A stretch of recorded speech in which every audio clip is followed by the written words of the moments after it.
You're saying you're going to retire after this? Is this the last one? No, I think that was a mistake if I ever brought that up. You know, I can't do this forever. I've been doing it since I was 21. As you move into your 80s, you say, hey, that's enough. At 88, Robert Redford has done something unexpected, confirming what fans have quietly suspected. After decades of reshaping American cinema, he stepped away, leaving behind a legacy that seemed final.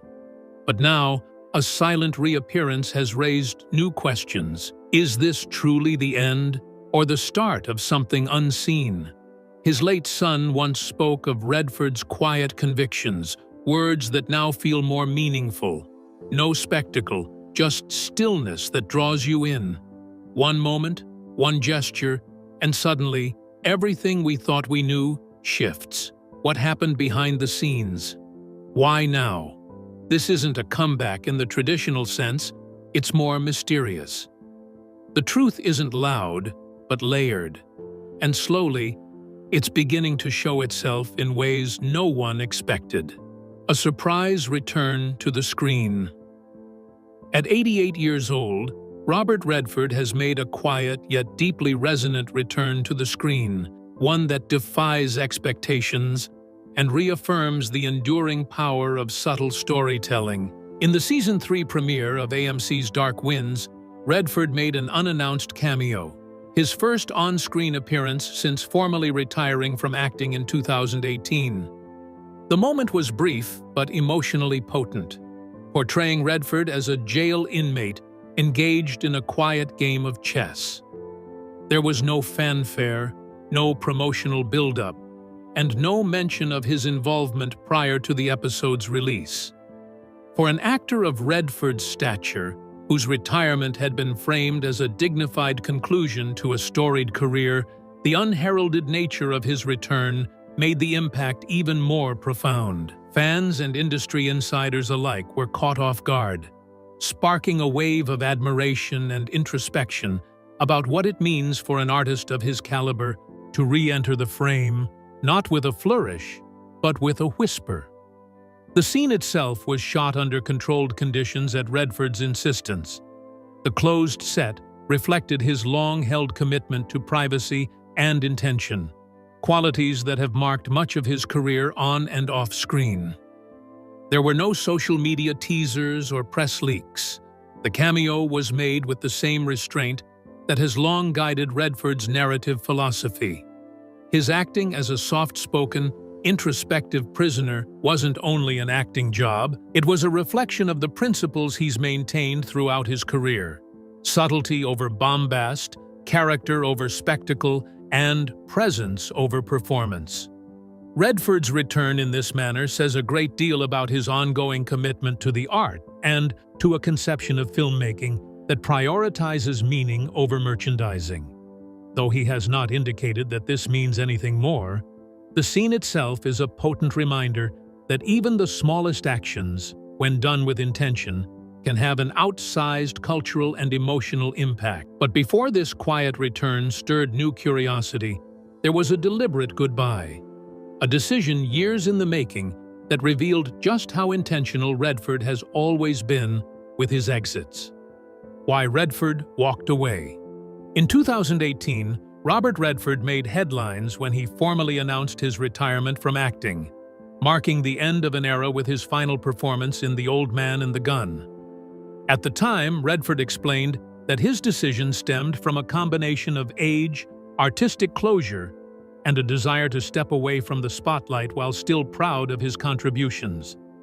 The film, in which he portrayed an aging, charming bank robber, was seen by many as a fitting swan song, reflective, understated, and anchored in the quiet charisma that defined much of his career. Redford's retirement was not precipitous or in response. It was a function of deep deliberation about the physical and psychological tolls of acting. He was forthcoming in interviews regarding how the routine of shooting scenes over and over again, the struggle to remain energetic on the set, and coping with the grunge of production had drained him. Instead of letting his work suffer or fall out of touch with the passion that had initially driven it, he chose to depart on his own terms, in dignity and awareness. It was an action that reinforced his entire life's belief in authenticity, both on and off screen. Significantly, Redford's retirement from acting was not an indication of abandoning the art form altogether.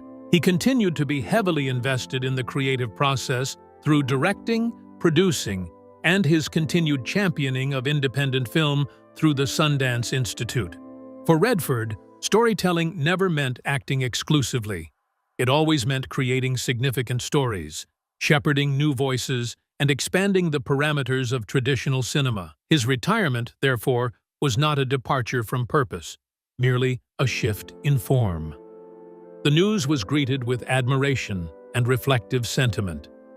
Fellow filmmakers and fans alike saluted a career of more than 6 decades and influence on the American film landscape. Redford's decision to exit on a high note was rare in an industry more often motivated by momentum and reinvention. It reinforced his image as a thoughtful craftsman, someone who knew when to step back, not because he had to, but because he believed the story he wanted to tell as an actor had reached its natural end. The Sundance's historic move. Robert Redford has long been more than just the founder of the Sundance Film Festival. He has been its guiding force, its philosophical backbone. So when news broke that Sundance would be relocating from its longtime home in Park City, Utah, to Boulder, Colorado, in 2027, all eyes turned to Redford for his response. Rather than mourn the move, Redford offered his public endorsement, describing it as a necessary and forward-thinking evolution. His support signaled a broader understanding that cultural institutions, like artists themselves, must adapt to thrive. In his announcement, Redford stressed the need for flexibility in the arts. He recognized that Sundance had grown beyond its initial footprint and that the evolving needs of filmmakers and audiences necessitated a new environment. Boulder, with its creative vitality and expanding media infrastructure, was positioned as a city poised to accommodate the next era of independent storytelling. Redford's vision was not one of nostalgia, but of forward thinking, a characteristic which has marked much of his leadership within the film industry. At the core of Redford's support was his unshakable faith in the mission of the festival, to provide a platform for underrepresented voices, fearless ideas, and innovative stories. He emphasized the need to maintain the integrity of independent film in a world increasingly controlled by mainstream, algorithm-driven content. By backing the relocation, Redford signaled that place is secondary to purpose, that the festival's soul lies in the stories it supports, not the zip code in which it operates. The shift is also a symbolic passing of the torch. As Sundance becomes ready to establish a new geographic and cultural environment, Redford's endorsement confirms that its core principles will not be compromised. His position assures filmmakers and audiences alike that change does not mean compromise.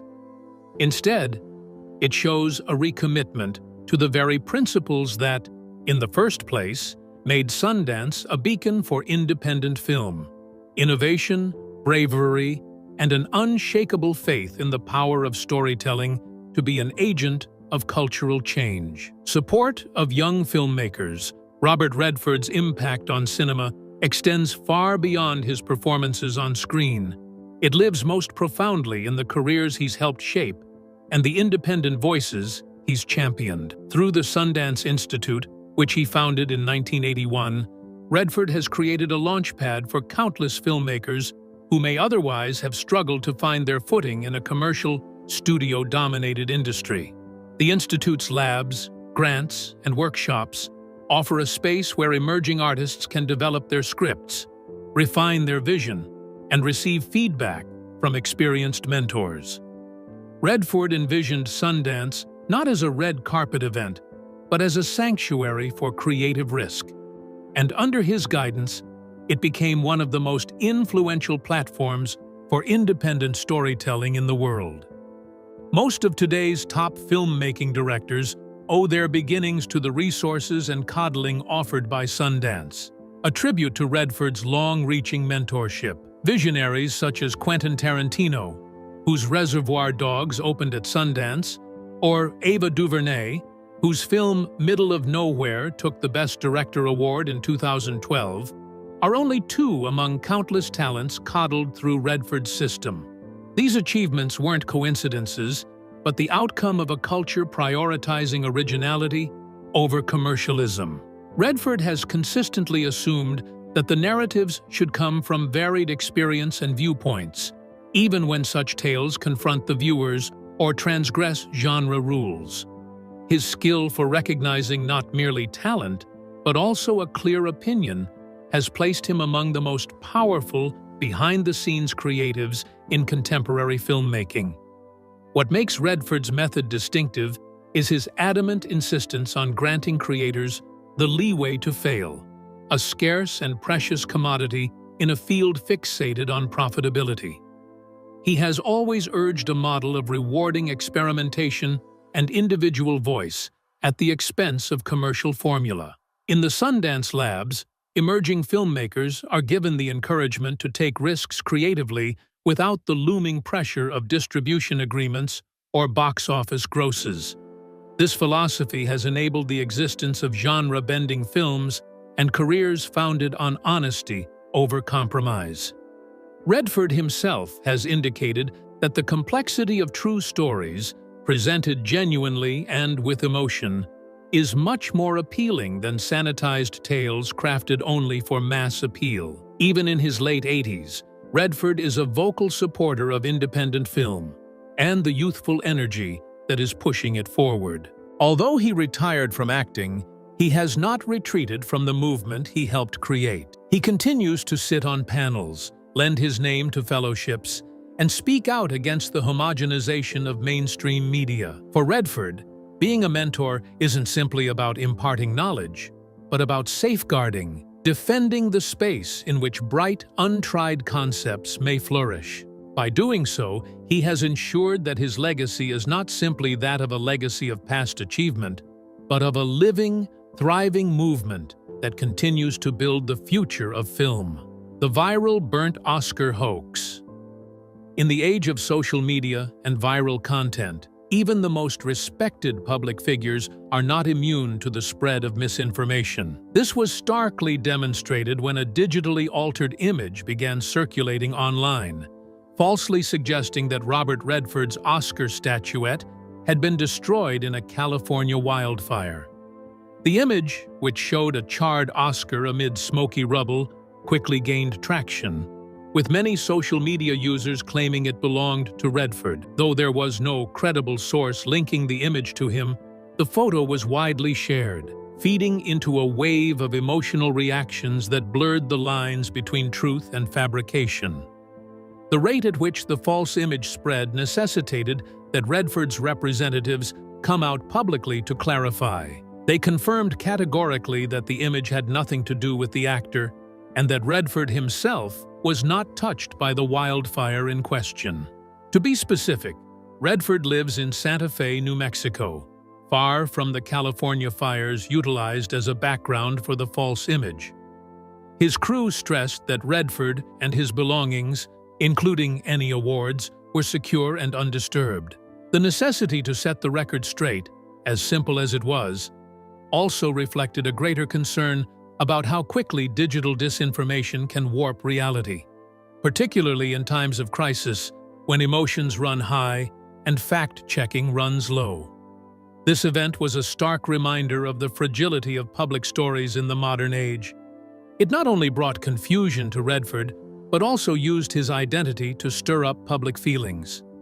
The image used his symbolic status, a kind of artistic or cultural loss symbolized by an Oscar turning to ash, even though the whole thing was fabricated. These fabrications, though innocuous in some's eyes, can have very real implications in the physical world, such as instilling fear, misappropriating emergency resources, or deflecting attention from real victims of the tragedy. It also illustrates how the emotional burden shouldered by iconic figures can be hijacked in deceptive contexts to elicit reactions and participation on the internet. Aside from the short-term necessity of clearing his name, Redford's reply, subdued, matter-of-fact, and respectful, was the sort of consistent communication that is all too lacking in a virality-obsessed era that values sensationalism above reality. Whereas it's possible to imagine many other stars playing such a situation for attention or retreating into exaggerated denial, Redford let the facts do the talking. His answer highlighted an even larger societal issue: how to navigate a media landscape where lies can travel more quickly than truth, particularly when amplified by algorithms and emotional appeal. By doing so, the incident became more than a brief misunderstanding. It became a warning about the necessity of media literacy, source checking, and responsible information dissemination in the contemporary digital age. But beyond the noise of misinformation and digital distortion, Redford has quietly built a life that speaks louder than headlines ever could. Redford's private world. In the quiet landscapes of Santa Fe, New Mexico, Robert Redford has found the sanctuary that eluded him during much of his high-profile career. Now in his late 80s, Redford has intentionally stepped away from the glare of Hollywood and into a life shaped by privacy, reflection, and a deep connection to the natural world. His home in Santa Fe is not just a residence. It's a manifestation of his values, rooted in the desire to live with intention and integrity. Surrounded by expansive desert views and timeless skies, Redford's current life is defined not by celebrity, but by contemplation and authenticity. This choice stands in stark contrast to the industry he once dominated, offering a portrait of a man who values silence over spectacle and inner peace over public adoration. Redford's love of nature has always been a central influence in his life, but in Santa Fe, it has intensified. He is not just a local resident of the region, but an active caretaker of its land and ecosystems. His green activism has found fertile soil in the Southwest, where he champions local conservation efforts to preserve water sources, native species, and resist the intrusion of unsustainable development. Redford has lent his name and resources to these efforts, employing his stature not for self-aggrandizement, but to give voice to the work of grassroots groups.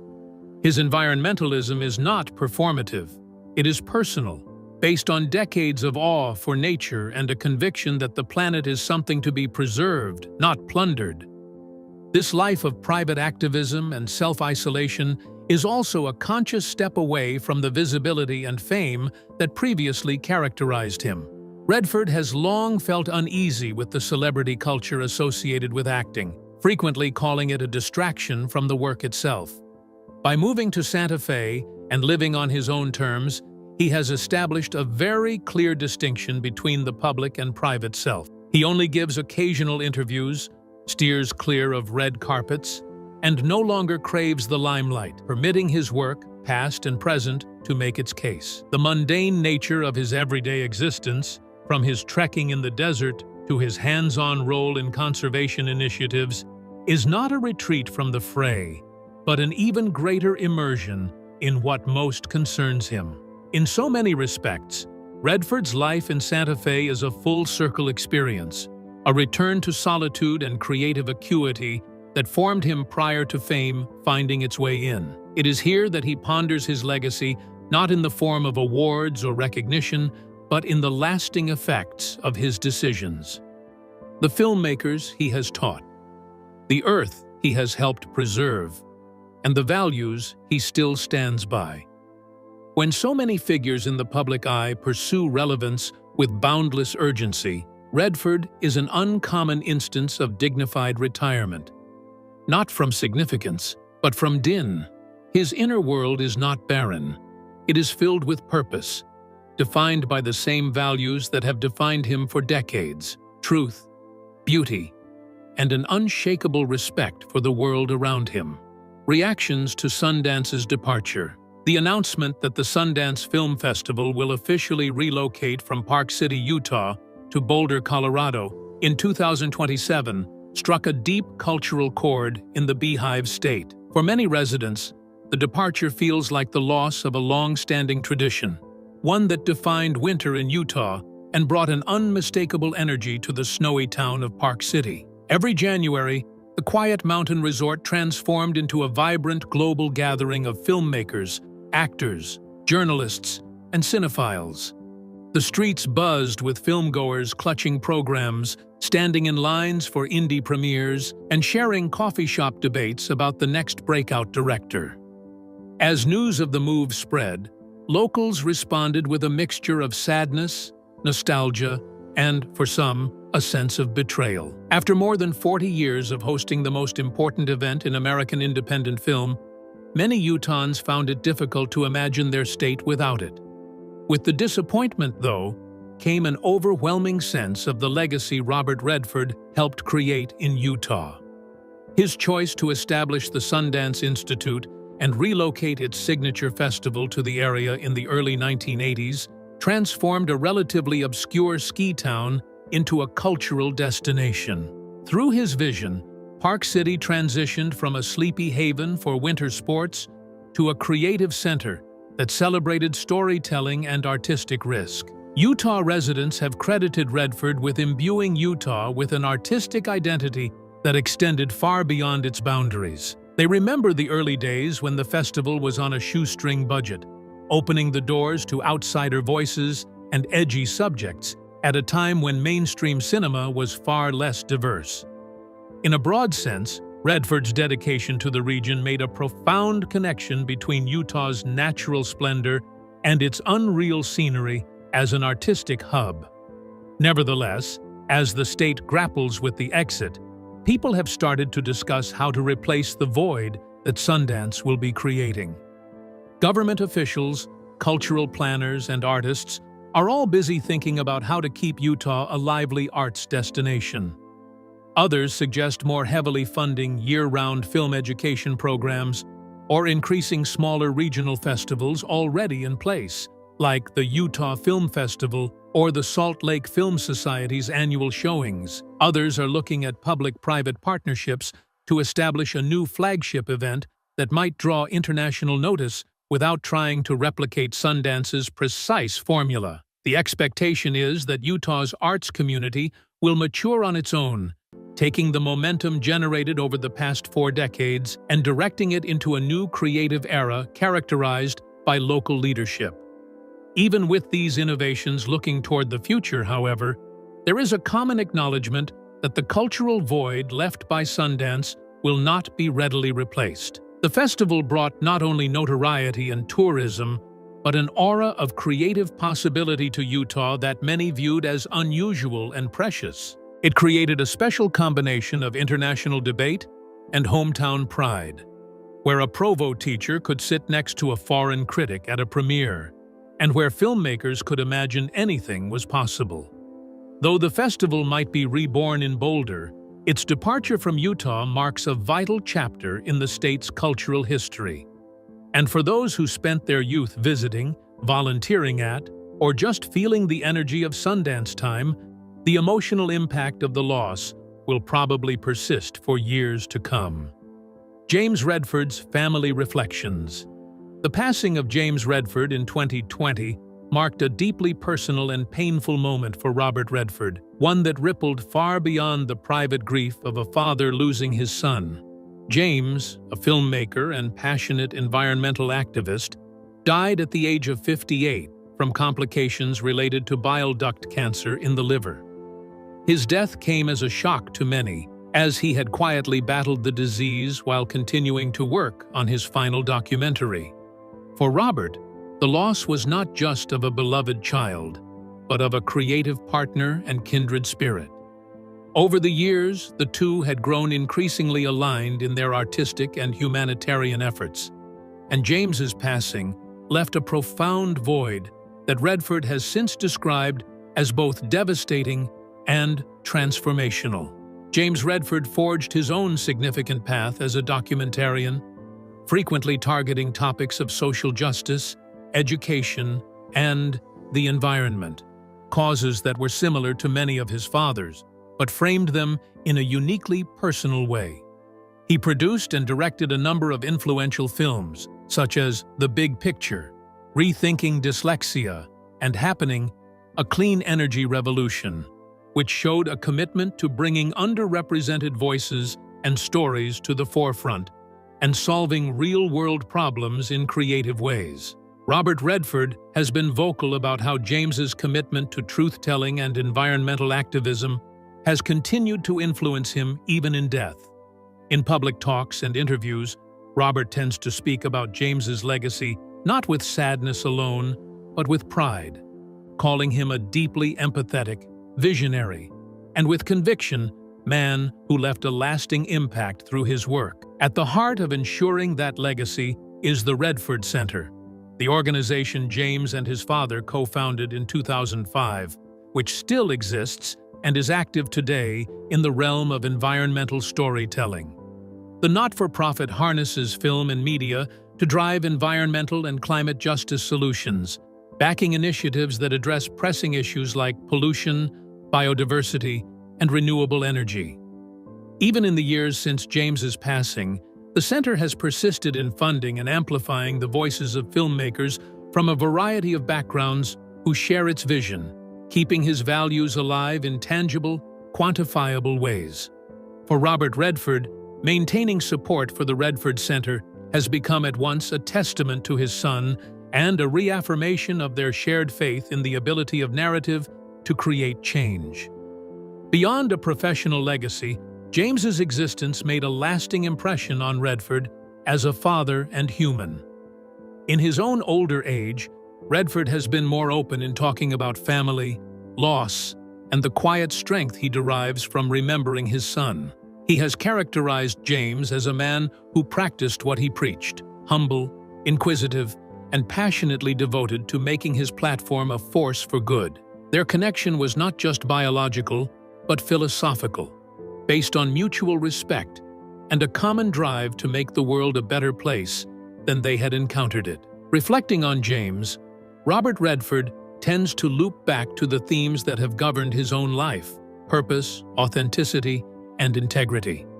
It is in his son's lasting legacy that those values ring out again, influencing not only how Redford perceives the world, but also how he decides to approach it, even in the most intimate reaches of his life. The truth, his son confirmed. Robert Redford's impact on cinema is often measured by his acclaimed performances and award-winning films, but those closest to him know his influence runs much deeper.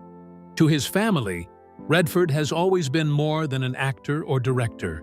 He has been a living example of conviction, discipline, and artistic purpose. His life has been marked by an unyielding commitment to truth, both in storytelling and in his personal principles. Family members have spoken about this often, emphasizing that Redford's work was never about fame or fortune, but about exploring complex human experiences with honesty and nuance. In their view, his legacy is rooted not in Hollywood glamour, but in the values he upheld behind the scenes. Among the people who have openly grappled with Redford's legacy was his late son, James Redford, who was a filmmaker and an activist himself. James very often wrote and talked about his father's moral compass and how it influenced the decisions he made, both in his career and life. In documentaries and interviews, James revealed that his father always taught him to ask questions, question authority, and never sacrifice integrity for exposure. These reflections didn't unveil a secret truth, so much as they validated what fans had long intuited: that Redford's abiding honesty was not an image carefully crafted for the public, but a fundamental aspect of his being. The truth his son and family attested was not some cinematic reveal. It was much more compelling in its very simplicity. Redford's decisions over the course of his career, from the refusal of blockbuster roles to the establishment of the Sundance Institute, were motivated by a need to bring elevated stories that counted, told by voices that too often had difficulty being heard. He defied the temptation of formulas of mainstream success and instead created a legacy that embodied artistic freedom and moral integrity. The steadiness of that trajectory is what marks his legacy today. A filmography and a sphere of influence that continue to inspire generations of filmmakers who view art as a force for cultural and social introspection. What makes Redford's legacy so lasting is that it extends beyond the screen. His impact isn't limited to the characters he portrayed, but lives on in the stories he assisted in bringing into being, the careers he helped underwrite, and the standard he set for artists who wish to speak the truth, even when it's uncomfortable. His family's comments are a reminder that legacies aren't constructed in front of the camera. They're constructed in the quiet, steady decisions made when nobody is paying attention. And for Redford, that legacy endures not because it was boisterous, but because it never vacillated. Just when it seemed his legacy had already spoken for itself, one final scene offered a quiet, visual echo of everything he stood for. Redford's reflective, final scene. Although Robert Redford's surprise return in Dark Winds was poignant in its own right, its greater resonance came through the careful addition of another iconic character into the same frame, George R.R. Martin. Most famous as the creator of Game of Thrones, Martin's appearance at the other end of the chessboard gave the cameo an added depth of rich, interpretive significance. At its surface, the scene depicts two old men sitting in a jail cell playing a subdued game of chess. But to others who understand the more universal connotations, it serves as an elegy for legacy, authorship, and the human experience of temporal passage. Both Redford and Martin have established careers based on depth, patience, and big-picture creative vision, traits reflected in the symbolic game that both play. Chess, a war of brains and foresight, is an apt metaphor for the measured, calculated routes both men have pursued to build cultural landscapes in film and literature, respectively. What makes the moment so powerful is not only the symbolism inherent in the setting and the game, but the manner in which it plays out, with wordless, quiet seriousness. There is no dialogue between Martin and Redford, but rather the click of chess pieces moving and the eerie stillness of the cell. That restraint is what makes the scene work. It resists the urge to over-explain or dramatize, but rather encourages the viewer to ponder. Redford himself, especially, is like a cinematic coda, a figure at ease in his own heritage, no longer required to use lines in order to mean. His whole body of work, founded in careful decisions and rightness, ends here not as an ultimate action, but as a moment of pause, a gentle yet impermissible nod of closure. By sharing the frame with Martin, Redford asks the viewer to think about the long game of storytelling, where integrity and endurance are more important than spectacle or speed. The scene shifts away from the narrative of Dark Winds and into what it's like to walk away from a world that's still developing without you, not left behind, but passed along with soft, measured ease. If you enjoyed this deep dive into Robert Redford's legacy, don't forget to like, drop a comment with your thoughts, and subscribe for more stories that go beyond the headlines. And don't stop here. Click the next video on your screen to keep exploring the untold moments behind